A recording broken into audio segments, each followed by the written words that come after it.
Hey everybody, it's Woodrow. That sign says no dogs allowed, but see that one right there? But be better security the vehicle. We just going to take you down in here and show you around a little bit.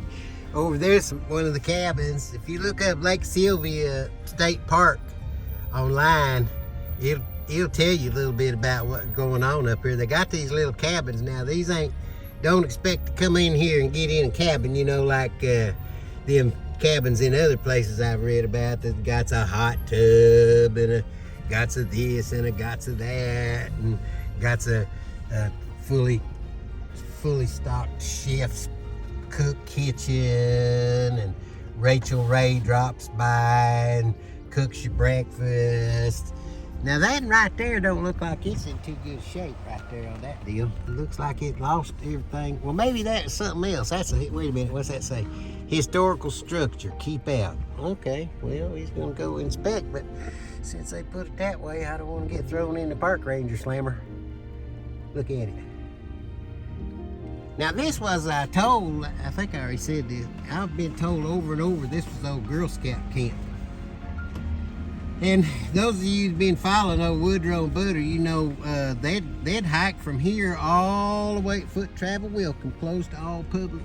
Well, I don't know, Butter, you on foot, but we can't go in there because that's no dogs allowed. That's, you know why? It's because you poop and you don't mind what I tell you.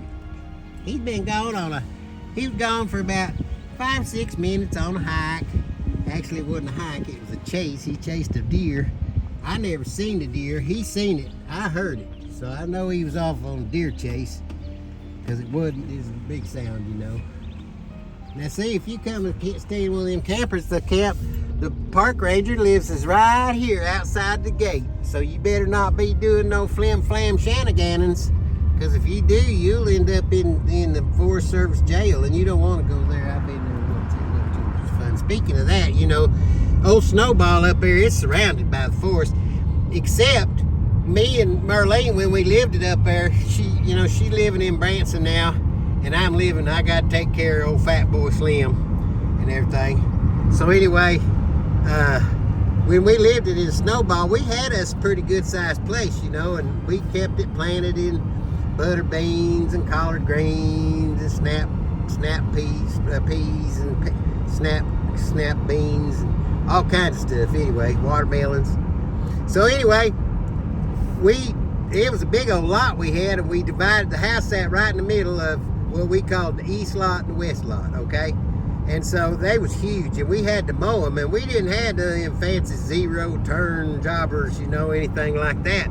We had push mowers. They's gas, but you know, they cut a swath about as big as about 7 inches across. They wasn't too big ones. They wasn't big. We didn't have much money, but anyway. So it's per one morning, I remember she come in. She said she's kind of early, and she's planning her day, and it's gonna be hot and everything. And she said, and we always split the yard, you know. And she come in, she said she's getting ready, and she's drinking a cup of coffee. She said, all right, Woody, I'm gonna go out and cut my part of the lot, our yard. Which part you want me to do? And I said, why don't you do the east lot, Merlene? She said, okay, east lot. Well, in about 10 minutes, she came back, and she said, okay, I'm getting ready to go do the east lot. And I said, what do you mean the east lot? I told you the west lot. And she said, I thought you said the east lot. And I said, no, I said the west lot. Well, then in a minute, she come back in. She said, now, did you say the west or the east? And I said, you know, honey, I don't know. Just mow whichever one you want. She said, okay. Well, she went out, and of course, I sat down. I had to watch. That was back when you had VHS machines, and I had taped it a whole bunch. I had taped it a whole bunch of the wheel, and I was getting ready to watch them, you know. So I sat down there. Well, in about 2.5, 3 hours, Merlene come in, and she was dripping wet with sweat, and you know, she was all dirty and everything, and she said, yeah. I said, did you get done, honey? And she said, yeah, I got done. I mowed the east lot, and then I got to thinking, maybe you said the west lot, and I looked over there, and it wasn't done yet, and I said, well, I guess I was supposed to mow it, so I mowed it. So actually, Woody, I mowed them both. And I said, dang, honey, boy, I'll tell you, I didn't know that was going to happen to you. I didn't really do it on purpose, but she gets us mixed up sometimes, and sometimes it works out to my advantage, and sometimes it ain't to my advantage. Well, this particular time it was to my advantage. So anyway, she was standing there, you know, dripping wet and everything, and I said, honey, I said, I bet you're hungry. And she said, oh man, I'm so hungry right now. And I said, well, why don't you go in there and cook us up lunch? Well, that's the last thing I remember for about 3 days.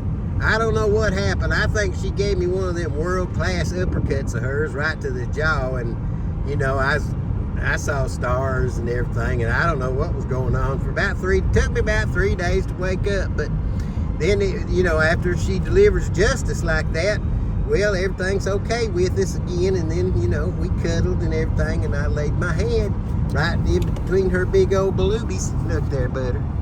All right, well, Butter's tired of that story. This is Woodrow. Now, we've been on a mission out here. Can't tell you what it is. It's involved ticks, tick spray, and Sasquatch. I'll have to give you an update on that sometime when I have clearance to speak on that anomaly, whatever that word is, amoeba. All right, everybody, Woody and Butter, we hope you enjoyed this little drive around and remembrance of life gone by in Snowball. All right, we love you. Reach out now, give a helping hand. We all can do that, you know. Let's get it on, brother. Love you.